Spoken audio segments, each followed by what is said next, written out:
Ladies and gentlemen, welcome to a GameReplays.org Heroes of New Earth cast. Today we have the HonCast Invitational between FnaticMSI and TSoG. With me today is LukDeRiff, our Senior Strategy Specialist. And Luke, how are you doing this fine evening?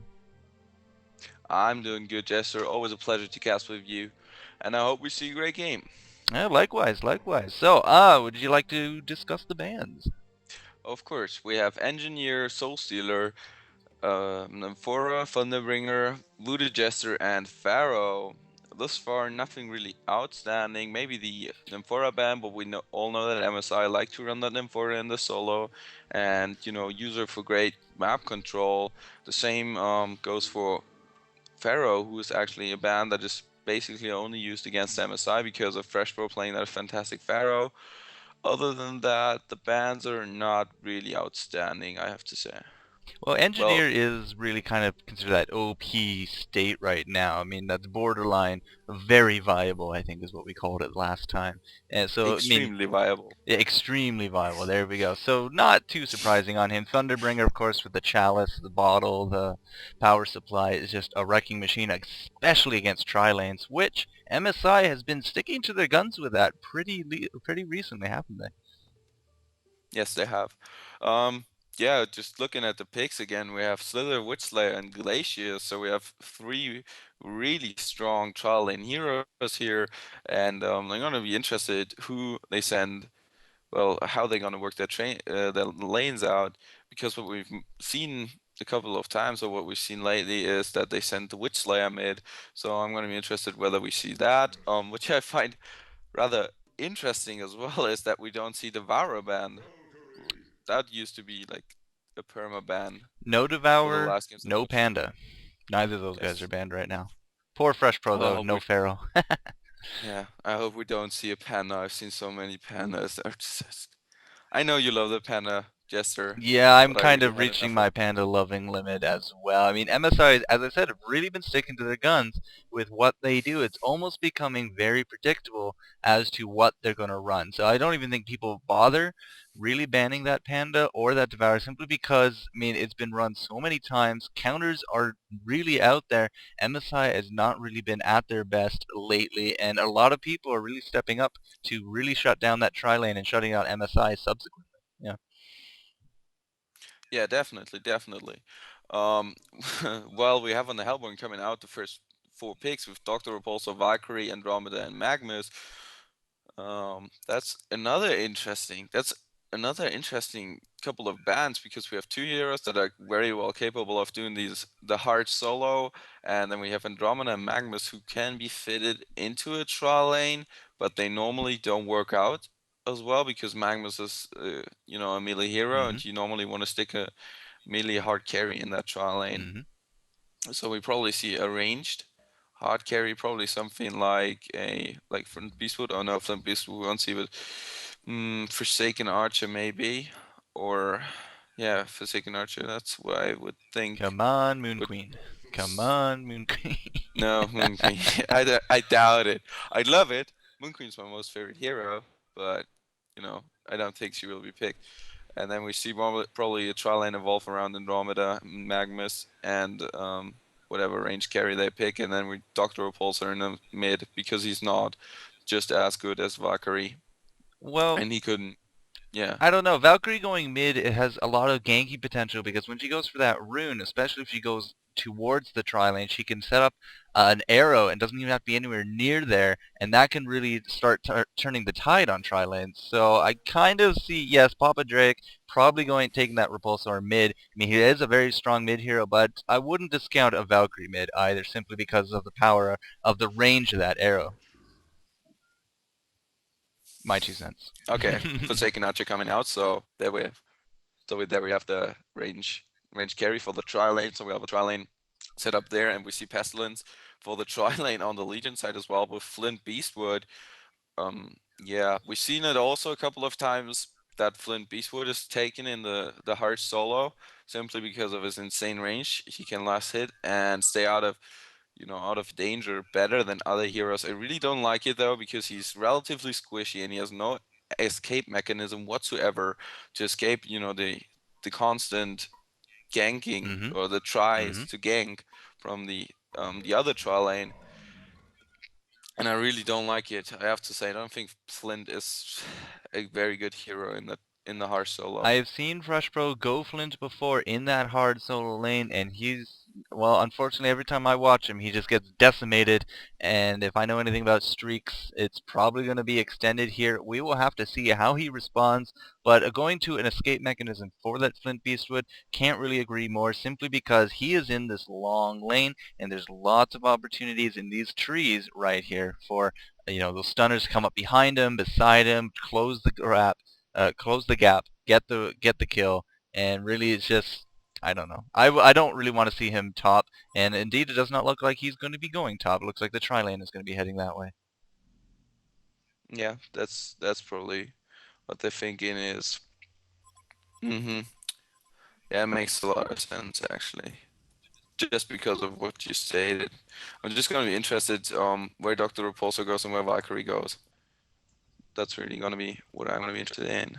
Well, we got four top, Dr. Repulsor up there. It kind of indicates either they're going to shift downward one each, so Valkyrie going to bottom, Repulsor to mid, or if they can get a Bloodlust here, he just might take the extra cash, grab himself a stone, and head on down bottom.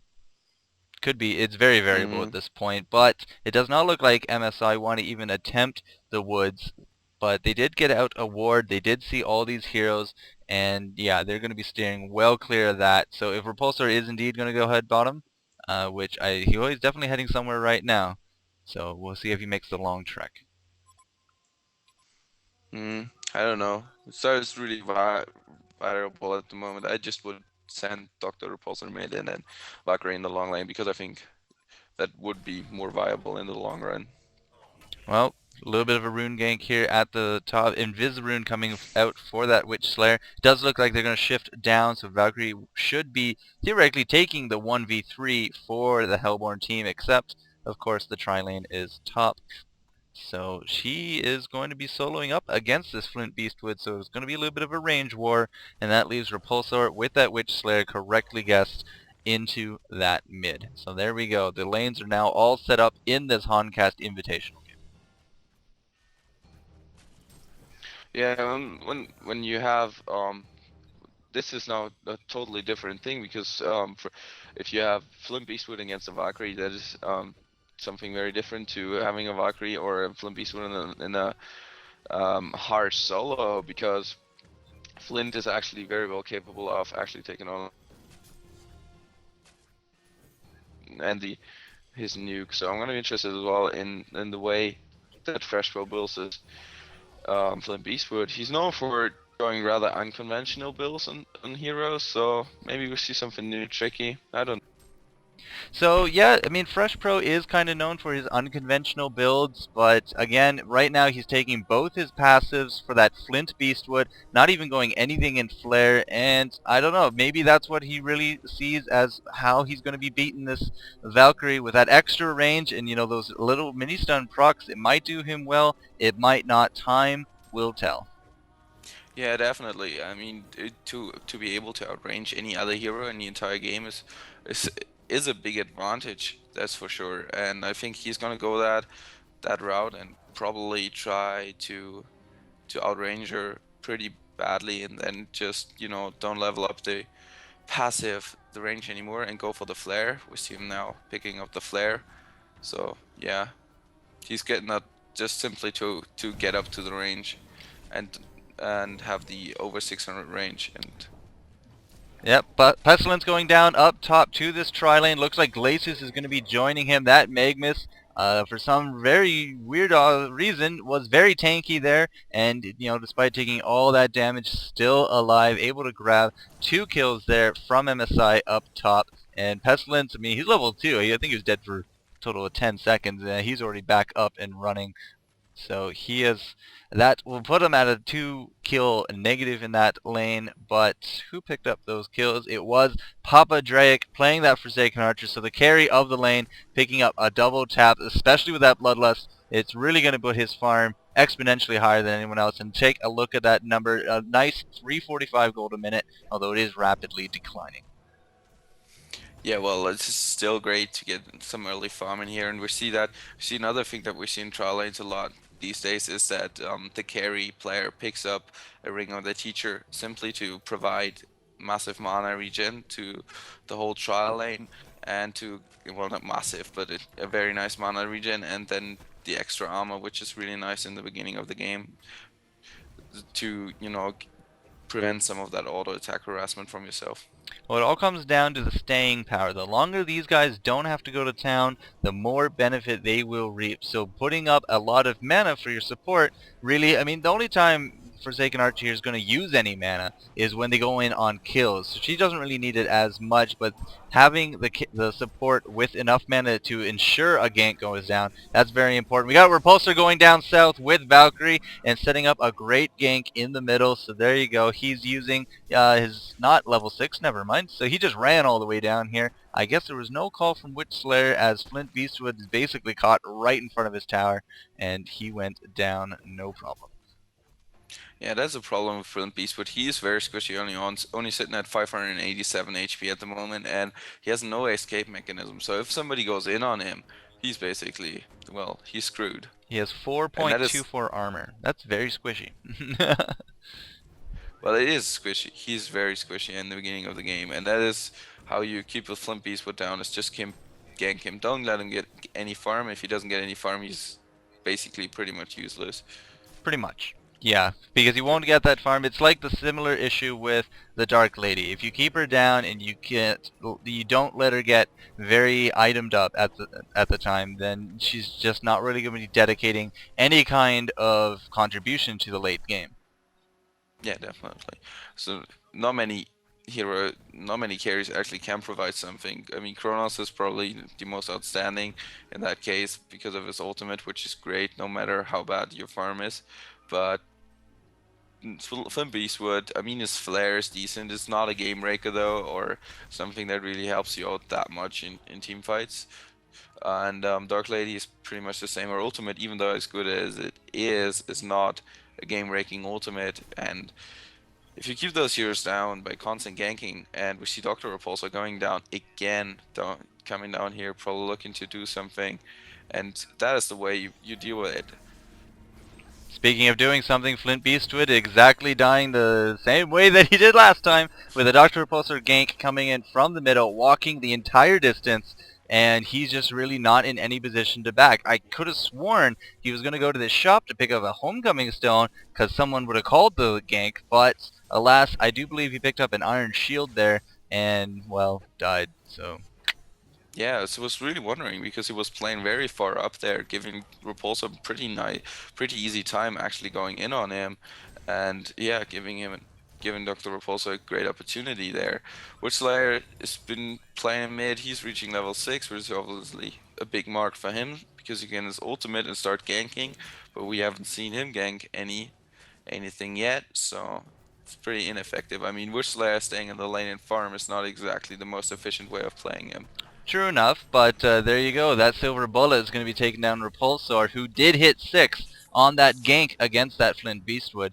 But you're right. I mean, half the job of the middle is to win it. The other half is to help his teammates win their lanes, because ganks, bottle control, rune control, all that fun jazz. I mean, after he gets that level 6, he should be theoretically level 6 much quicker than really anyone else on his team. Poor Slither is going to be not dying, apparently. Oh, never mind. There's a Magus there.